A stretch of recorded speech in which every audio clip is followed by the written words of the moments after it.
Job chapitre 5. Appelle donc s'il est quelqu'un qui t'écoute, ou si tu vois l'un des saints anges. Car la colère détruit l'insensé, l'envie tue celui qui s'égare.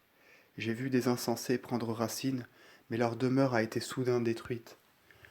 Qu'il n'y ait point de salut pour leurs enfants, qu'ils soient écrasés devant la porte des petits, que nul ne les délivre.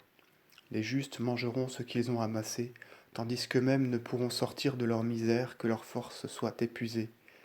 Ce n'est point de la terre que naît la fatigue, ce ne sont point les montagnes qui font germer les peines, mais l'homme est né pour se fatiguer comme les petits des vautours pour voler sur les hautes cimes.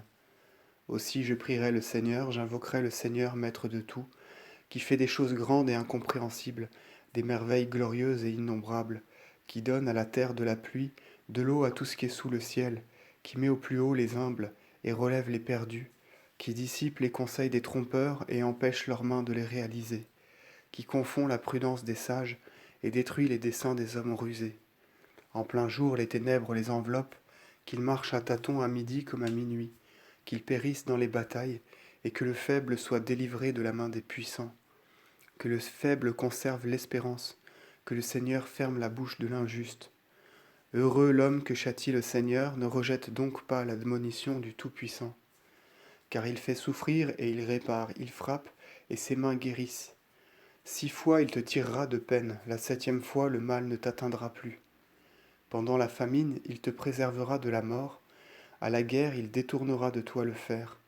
Il te mettra à l'abri des flagellations de la langue, et tu n'auras rien à craindre des maux qui surviendront. Tu te riras des injustes et des déréglés, tu ne craindras point les bêtes féroces, car les animaux farouches des champs te laisseront en paix.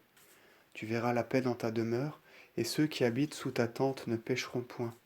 Tu verras croître une florissante famille, aussi nombreuse que les herbes des champs. Et tu descendras en la tombe, mûr comme le blé que l'on moissonne en la saison, ou comme le monceau qu'en son temps on a renfermé dans l'air. Telles sont les pensées que j'ai cherchées sur le sujet, voilà ce que j'ai entendu. Examine donc en toi-même si tu as fait quelque mal.